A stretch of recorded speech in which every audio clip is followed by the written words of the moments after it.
Assalamualaikum warahmatullahi wabarakatuh. Apa khabar anak-anak ustazah semua? Ustazah doakan semoga semuanya dalam keadaan sihat dan duduk diam-diam di rumah.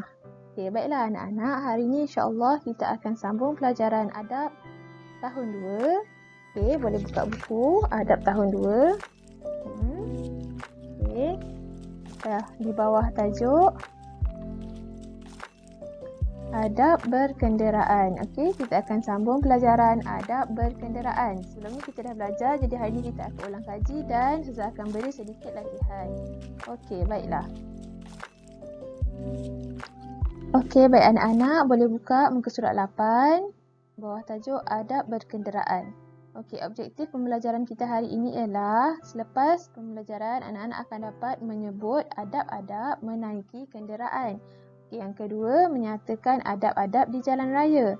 Yang ketiga, menyatakan sebab perlu beradab di jalan raya.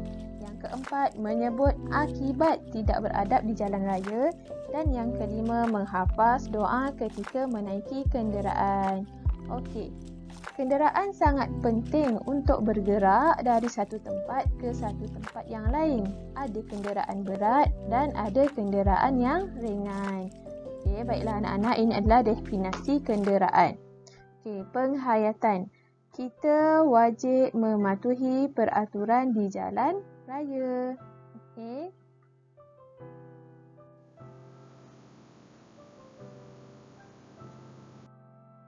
Okey, baiklah seterusnya kita akan lihat adab menaiki kenderaan. Yang pertama, memulakan dengan membaca basmalah dan membaca doa. Maksudnya, mula-mula sebelum kita naik kenderaan, kita hendaklah membaca Bismillahirrahmanirrahim dan membaca doa. Yang kedua, mengikut giliran. Contohnya, jika kita hendak menaiki kenderaan ataupun bas sekolah ataupun apa-apa sahaja kenderaan, kita hendaklah mengikut giliran supaya tidak berebut, tidak ada yang terjatuh, tidak ada yang terluka dan sebagainya. Yang ketiga, tertib ketika menaiki dan berdisiplin ketika berada di dalam kenderaan. Okey. Yang keempat, memberi keutamaan kepada orang yang lebih memerlukan. Contohnya, kalau nampak orang yang lebih tua, ibu-ibu yang mengandung ataupun ada penumpang yang tidak sihat. Jadi kita kena dahulukan mereka supaya mereka dapat tempat duduk di dalam kenderaan. Okey, yang kelima, mematuhi peraturan jalan raya. Contohnya, peraturan ketika hendak melintas jalan, kita kena pandang kiri dan kanan. Dan juga peraturan lampu isyarat. Kalau hijau baru jalan, kalau merah berhenti, kalau kuning apa dia? Bersedia untuk berhenti, bukan pecut laju-laju. Okey, jadi kita kena mematuhi peraturan di jalan raya. Yang keenam, tidak bergurau ketika memandu. Sebab kalau kita bergurau ketika sedang memandu boleh membahayakan diri kita dan juga nyawa orang lain. Okey. Okey, baik. Yang seterusnya, doa menaiki kenderaan. Ikut saya baca sama-sama. Subhanalladzi sakhkhara lana hadza wa ma kunna lahu muqrinin. Wa inna ila rabbina lamunqalibun. Okey, boleh dengar bacaannya dan ikut sama-sama ya. Kenderaan. Bismillahirrahmanirrahim. Subhanalladzi sakhkhara lana hadza wa ma kunna lahu muqrinin wa inna ila rabbina lamunqalibun.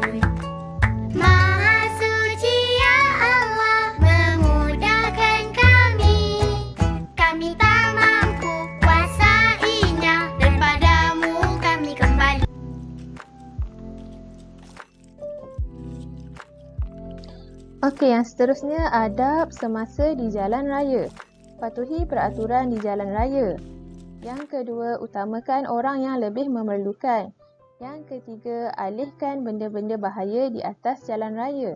Yang keempat, utamakan keselamatan diri dan orang lain. Yang kelima, jangan berlumba di jalan raya. Yang keenam, bersabar ketika memandu. Yang ketujuh, jangan mudah menerima pelawaan orang yang tidak dikenali. Okey, anak-anak, jadi ini adalah adab semasa berada di jalan raya. Yang seterusnya, sebab perlu beradab menaiki kenderaan. Kenapa kita kena beradab semasa menaiki kenderaan? Yang pertama, supaya selamat dalam perjalanan. Yang kedua, jalan raya adalah hak bersama. Yang ketiga, untuk mengelakkan kemalangan. Dan yang keempat, supaya menghormati pengguna yang lain. Jadi ini adalah sebab-sebab kita perlu beradab ketika menaiki kenderaan. Okey. Yang seterusnya, faedah beradab ketika menaiki kenderaan. Apa dia faedahnya? Yang pertama, mendapat ganjaran pahala daripada Allah. Yang kedua, mengurangkan kadar kemalangan di jalan raya. Yang ketiga, mudah sampai ke tempat yang dituju. Yang keempat, melatih diri supaya berdisiplin di jalan raya.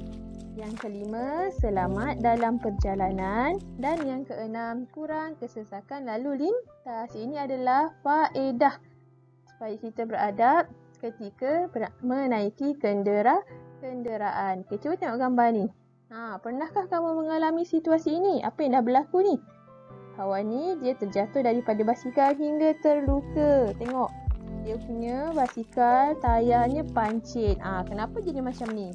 Mungkin dia terlanggar sesuatu yang berbahaya di atas jalan raya. Sebab tu kita kena mengeluarkan apa-apa sahaja benda yang berbahaya daripada atas jalan raya kalau kita nampak.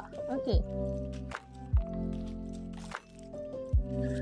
Okey, baik. Yang terakhir kita akan belajar tentang akibat tidak beradab semasa menaiki kenderaan.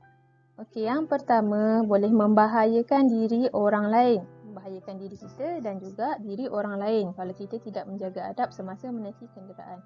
Yang kedua, perjalanan sekejap menjadi lama. Okey, yang ketiga, kehilangan orang tersayang. Na'udzubillah min zalik. Yang keempat, hati tidak tenang dan tenteram.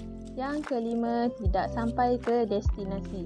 Okey, baiklah. Ini adalah akibat jika kita tidak menjaga adab semasa menaiki kenderaan. Okey, setakat ini dahulu untuk hari ini. InsyaAllah kita akan sambung lagi pada perjumpaan yang akan datang. Assalamualaikum warahmatullahi wabarakatuh.